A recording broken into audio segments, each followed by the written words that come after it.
everyone, Christina here. Welcome to another Friday Focus video. Today I'm going to be continuing a series of cards that I've used for Friday Focus for a while now. I'm going to be creating another birthday card. Every year I always have great goals and plans to send lots of birthday cards throughout the year. So it seems to be every January when I make a ton of birthday cards. So here we are again. This time I'm going to be using a similar technique to the one that you saw in yesterday's video with that pretty pink Posh die. I'm going to be using some Distress ink, and this time it's not the re-inkers, it is the actual ink pads. I am smushing them onto this craft sheet.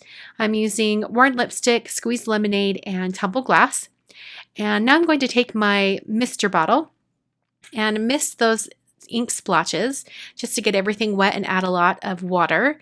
Then I'm going to take some watercolor paper and squash that down into the ink and kind of move it around a little bit, wiggle it, and I come out with this really pretty kind of watercolor washed background.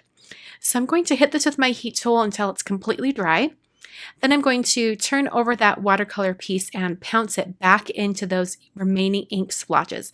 This just adds some more interest to my watercolor background. And after I've added a few of these ink splotches, I'm going to heat set that once again until it's completely dry. And I'm going to add even more ink splotches. I'm just going to pounce that down into the ink just a couple more times just to make sure that some of those interesting water droplets and splotches kind of meet the center of the piece here. Now I'm going to take my mister bottle and I'm going to do the same thing I did in yesterday's video, which is spray the water into the palm of my hand and then drop it onto the watercolor piece. This is going to pull up some of the color. I've noticed that some colors kind of work with this effect better than others. I think reds really work well.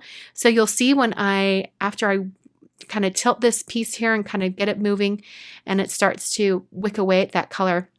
Once I pounce my paper towel onto those areas, you'll really be able to see in the red area where that water sort of pulls away the color. And I think it's a really cool look and effect, especially if you have sort of more solid areas like that red area up in the top right corner. There was quite a bit of red, not a whole lot of other colors there. And so by adding some water droplets and letting the water kind of bleach away at that paper, it adds some more interest to those areas. So I'm just going to hit that with my heat tool one more time to make sure everything's dry. And now I'm going to do some die cutting for my card.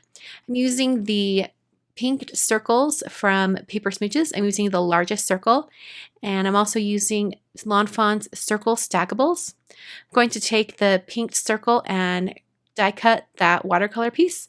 There's quite a bit left of that watercolor piece, so I'll reserve that for a future card. And then I'll take that circle and I'm placing it on a folded card front, and I'm making sure that that circle die kind of hangs off the folded edge. This is going to preserve a small section of the fold so that it creates a circle card base. So the circle card base is all cut, and I'm going to start working on that watercolor piece. I'm using the Wishing and Sending stamp set from Simon Says Stamp, and I'm going to use the large Wishing handwritten script stamp. Using some VersaFine black onyx ink. I'm just stamping that down onto the watercolor piece. And after that is stamped down, I'm going to go ahead and use another little stamp from that stamp set, sort of a ribbon shape, but it has a little curved cutout on the right side so that it can nestle up to that G. And I'll set that so it's completely dry because I'm going to do some embossing.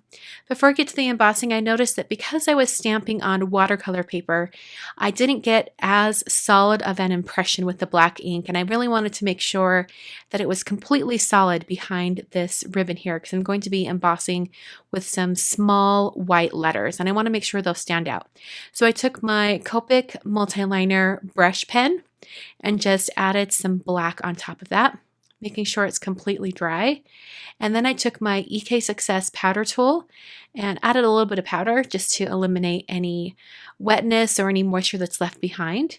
And I tested it with my embossing powder just to make sure that it would come off. And everything was fine. So I went ahead and inked up my little tiny sentiment stamp from the same stamp set in Versamark ink, and then stamped that down directly onto that black banner. After that, I applied some Hero Arts white embossing powder, and then heat set that until it was completely melted, and that completes the greeting portion of the card. Now I'm going to take that watercolor piece and add a few more little elements to it. Going back to that VersaFine black ink, and I stamped some hearts from the stamp set. And then I realized that the wishing, especially those thicker areas of the word, weren't quite as black as I had hoped. So I used that same black marker to go over those black areas. I adhered the watercolor piece down to the circle card base using some foam adhesive. And then I decided that I was going to add a little bit of glitter using a Wink of Stella glitter brush pen. This is the black glitter. I'm just going over those solid hearts. And I'm also going to add a few other little details. I decided it would be fun to add some sequins. I tend to do this with a lot of these more simple cards that kind of have a watercolor background. I love to add sequins to them. So I'm just using a variety of different sequins, and I'm picking them up with my quick stick tool and then dragging them through some Ranger Multi-Matte Medium. It's a great adhesive, especially for sequins, because it sticks really well and the sequins aren't going to come off in the mail when I send this card. So that is the card for today, a nice happy birthday card. I hope you guys enjoy this series. I always need a ton of birthday cards, so I'm going to be doing this for the next few weeks, and I hope you guys enjoy and come back and watch again. Until then, thanks for watching.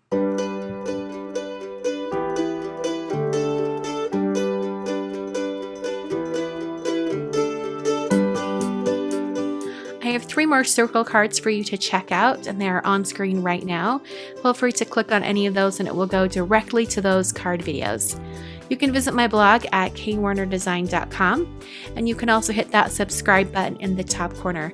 When you subscribe to my YouTube channel, which is absolutely free, it means that when you log into YouTube under the My Subscriptions area, you will see all of my videos whenever I've uploaded them.